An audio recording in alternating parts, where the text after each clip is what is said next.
Hey guys, welcome to another Tales from the Darkside episode review. This time of episode 9 from season 1. Another one of my personal favorites. I mean, that's a good trend. That's a nice little string of really solid, memorable Tales from the Darkside episodes. Inside the Closet, which still creeps me out when I think about it this day, and an episode that's not really scary or as creepy as Inside the Closet, but still a great episode in its own right.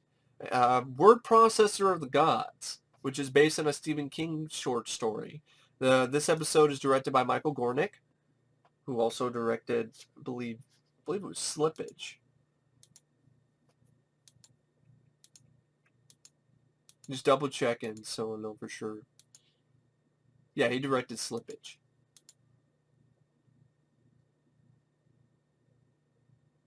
So Michael Gornick from the director of Slippage and the director of Creepshow 2, and it stars Bruce Davison as Richard Hagstrom, and Bruce Davison does a great job with this role.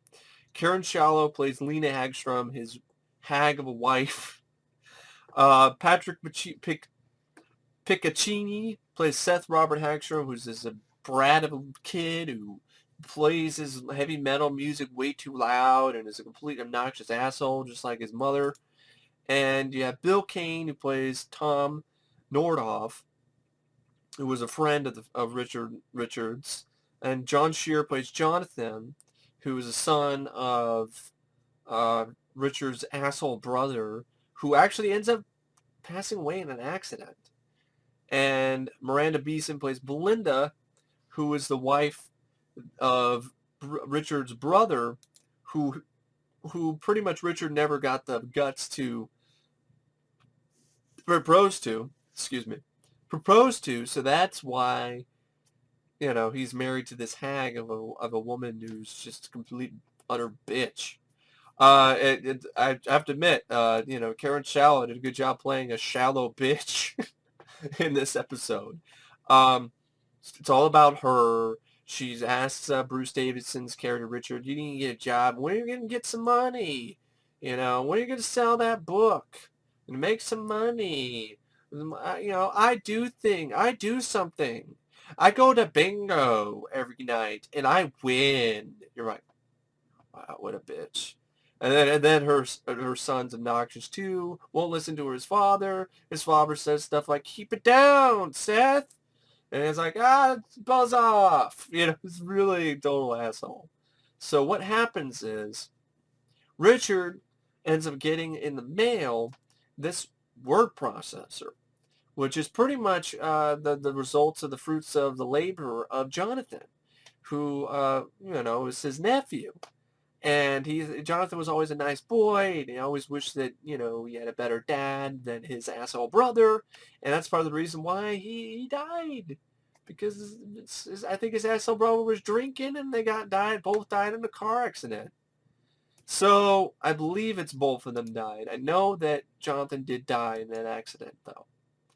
So what happens is, right before he died, though, he built this word processor, this computer, and he built it out of any parts that he could find. So it's kind of like this amalgam of wood and computer parts and metal and keyboard and all that.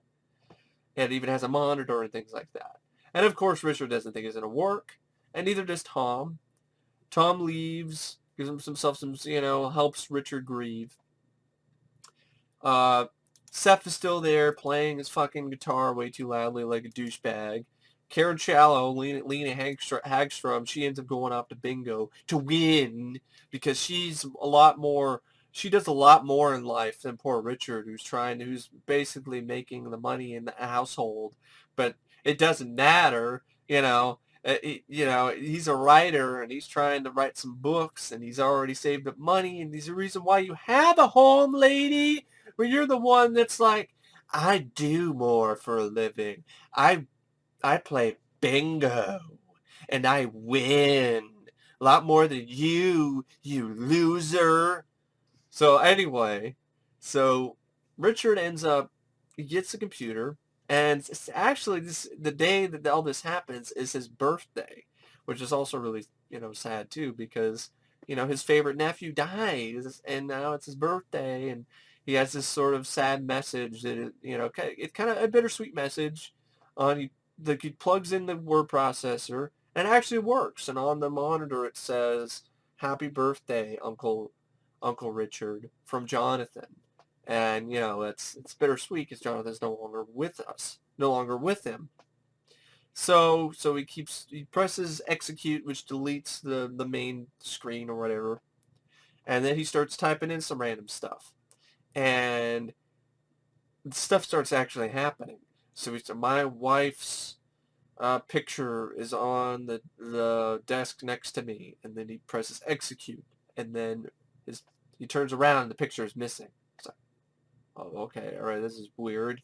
So he then, my wife's picture is back where it was on the desk next to me.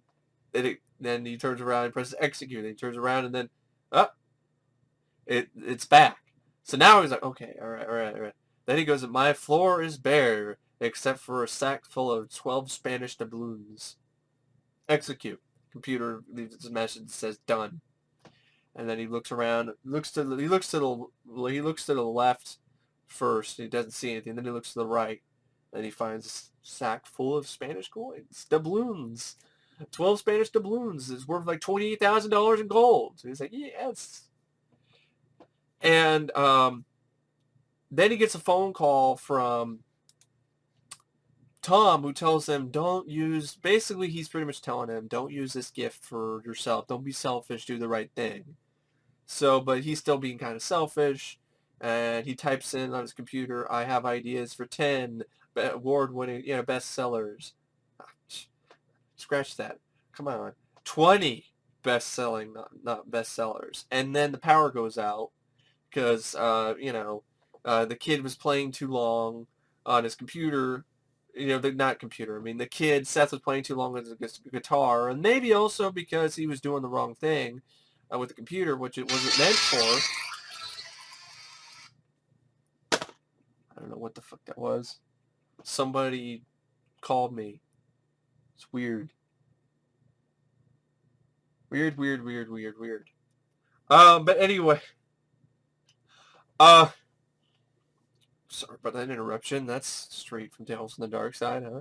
But anyway, so what happens is Seth's playing his guitar too loud, so the power goes out. He's playing it too much, or blows the fuses, or it was some divine intervention by the spirit of Jonathan to say, "Hey, don't do this. This is not what the computer is for."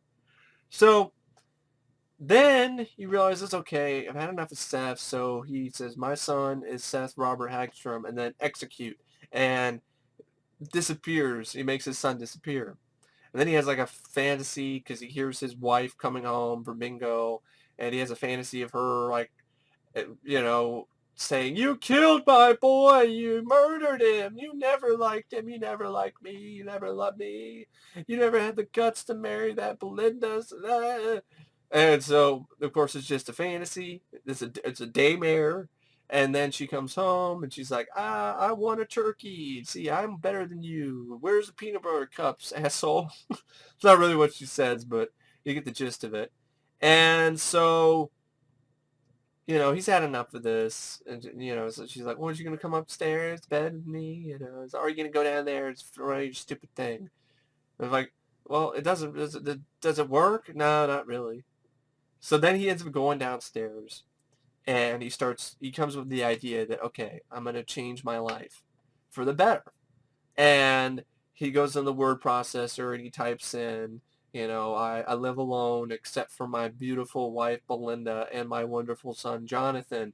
And then the computer's starting to freak out, though. It's smoke starting to pour out from it. It's starting to have computer errors and glitches. It's going like all over the place. And he's like, no. You've got to work. And it's like error. And he still types in, "I live alone except for my wonderful wife, Belinda, and for my beautiful wife, Belinda, and my wonderful son, Jonathan." And then he execute, damn it. And it actually ends up working and processing just before the thing blows up. Then he hears footsteps come down the stairs into the basement where he was working with this word processor. And it's Jonathan. and he's brought him back from beyond the grave, and now he's his son. And then he said, it's his son's like, man, I don't even know what possessed me to make this thing. I mean, I, with all these bad parts and things like that, I don't know what I was thinking. I'll cannibalize anything I can out of this though, and then I'll take the rest of it to the dump. It's like, hey, Dad, Mom's making some cocoa. Would you like some cocoa? And Richard was like, yeah, I think I would. Yeah, I like that. And then the episode ends on the image of his wife holding a cup of cocoa. Belinda, the one woman that played by Miranda Beeson, who we always wanted to marry, but he never got the guts to ask her. So, in a way, because it gives kind of another bittersweet ending, because it's like he literally did erase two people from existence. But it's not like he really murdered them, because nobody really believes that they even existed in the first place. And to be honest, they were kind of assholes, so at the end of the day, it's kind of like, okay, fine. Hey, Jonathan has the father that he deserved, not a drunken asshole. And Belinda now has the husband she deserves, not a drunken asshole. And the assholes don't exist anymore. I mean, hey, that's a win-win. Anyway, yeah, that's Word Processor of the Gods. I've always liked that episode. I like the sort of dilemma it presents. When is it wrong to do something like this? Is it wrong or is it right? That type of, is it right or wrong? I think it's a little bit of both with this scenario. And I like Bruce Davison's performance. And yeah, a really solid episode. One of my personal favorites in the first season, and one of my personal favorites from the show. And thanks for watching my review, and I will see you guys later. See ya.